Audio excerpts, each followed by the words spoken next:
तीसरा क्वेश्चन। मशीनी युग में अनेक परिवर्तन आए दिन होते रहते हैं। आप अपने आसपास से इस प्रकार के किसी परिवर्तन का उदाहरण चुनिए और उसके बारे में लिखिए। देखते हैं। मशीनी युग में छोटे बड़े उद्योगों में अत्यधिक परिवर्तन आए हैं। मेरे स्कूल के मार्ग में लकड़ी से बनाई जाने वाली वस्तुओं की एक दुकान थी। वहाँ पर मकानों के दरवाजे व फर्नीचर बनाए जाते थे।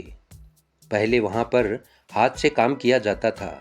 उसके लिए बहुत से लकड़ी का काम करने वाले कारीगर काम करते थे, किंतु अब लकड़ी को चीरने व रंदा लगाने तथा सुराख यानी छेद सुराख करने की मशीनें आ गई हैं।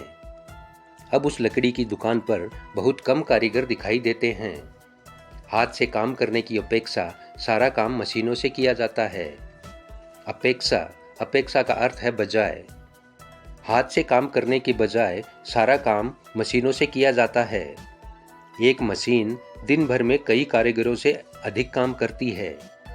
मशीनों द्वारा बनाए गए सामान में सफाई अधिक है और काम जल्दी भी हो जाता है। अब 20 लोगों का काम केवल 6-7 लोग ही कर लेते हैं। इस प्रकार मशीनी युग में काम जल्दी और बढ़िया तो होता है, परंतु बहुत से कारीगर बेरोजगार हो जाते हैं।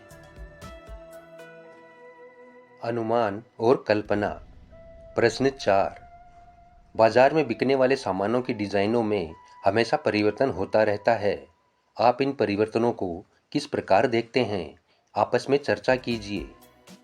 इसका उत्तर है, बाजार में अनेक प्रकार के सामान बिकते हैं। आज का युग मशीनी युग है, इसलिए हर दिन वस्तुओं के डिजाइनों में परिवर्तन किया जा रहा है। कपड़ों का ही उदाहरण ले लीजिए। बाजार में प्रतिदिन पहनने वाले कपड़ों के डिजाइन में ग्राहक की सुविधा एवं रुचि के अनुसार परिवर्तन किया जाता है। उनके रंगों में भी परिवर्तन देखा जाता है। इसी प्रकार मनोरंजन के सामान के डिजाइन में भी परिवर्तन होता रहता है। मोबाइल फोन के भी नए नए डिजाइन आ गए हैं, जो बहुत ही आकर्षक एवं सस्ते हैं। अनुमान और कल्पना भाग का 5वां और अंतिम प्रश्न। हमारे खान पान, रहन सहन और कपड़ों में भी बदलाव आ रहा है। इस बदलाव के पक्ष विपक्ष में बातचीत कीजिए और बातचीत के आधार पर लेख लिखिए। आइए उदाहरण देखते हैं। आज हमारे रहन सहन, खान पान व कपड़ों में काफ़ी बदलाव आ रहा है। इस विषय में हम अपने अध्यापक व माता पिता से बात करके उसके पक्ष विपक्ष में कह सकते हैं। कहने का भाव है कि बड़ों से बातचीत करके ही इस विषय में कुछ चर्चा कर सकते हैं। बड़ों से बात करने पर पता चलता है कि कुछ इस बदलाव के पक्ष में हैं तो कुछ इसके विपरीत हैं। बड़ों से बात करके हम इस नतीजे पर पहुंचे हैं कि कुछ बड़े लोग इस बदलाव से खुश हैं। वे बदलते युग में रहन सहन आदि के बदले हुए तौर तरीकों को सहज ही अपना रहे हैं। सहज यानी आसानी से।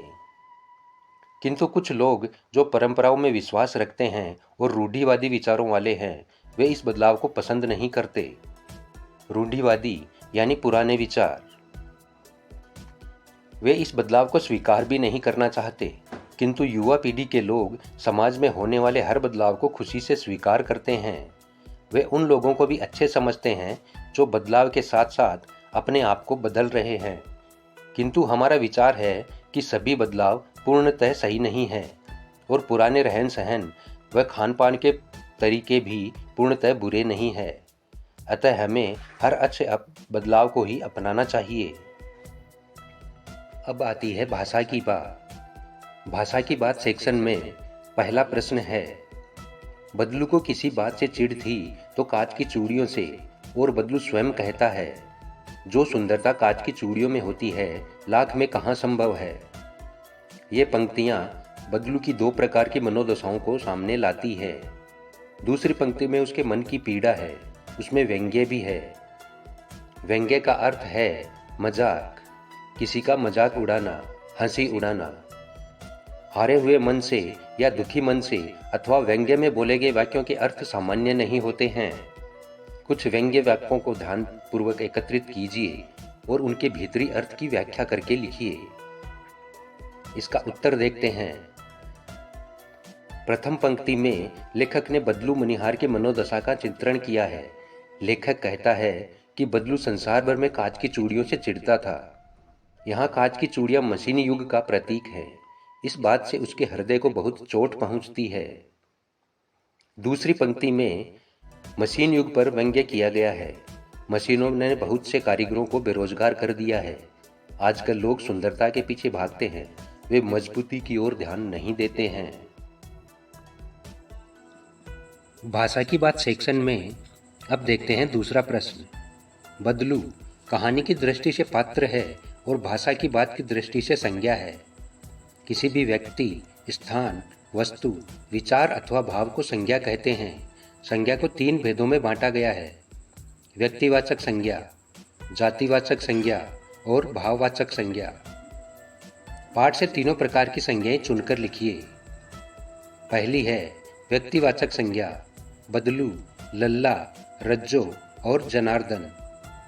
दूसरी है जातिवाचक संज्ञा, चूड़ियाँ, स्त्रियाँ, कांच, सड़क, लाख, मशीन, चारपाई और गोलियाँ। तीसरी है भाववाचक संज्ञा, पढ़ाई, सुंदरता, व्यथा और प्रसन्नता। अब देखते हैं तीसरा प्रश्न। गांव की बोली में कई शब्दों के उच्चारण बदल जाते हैं। कहानी में बदलू वक्त को बखत, उम्र को उम्र कहता है। इस तरह के अन्य शब्दों को खोजिए जिनके रूप में परिवर्तन हुआ हो, अर्थ में नहीं। उत्तर देखते हैं इसका। मर्द यानी मर्द, डोलची यानी डलिया, समय यानी बखत, मचिया यानी चौकी, अंजुल यानी हथेली, फबना यानी अच्छी लगना, दुनिया यानी संसार, औलाद, संतान, गम यानी मायूसी और है रंज यानी दुख।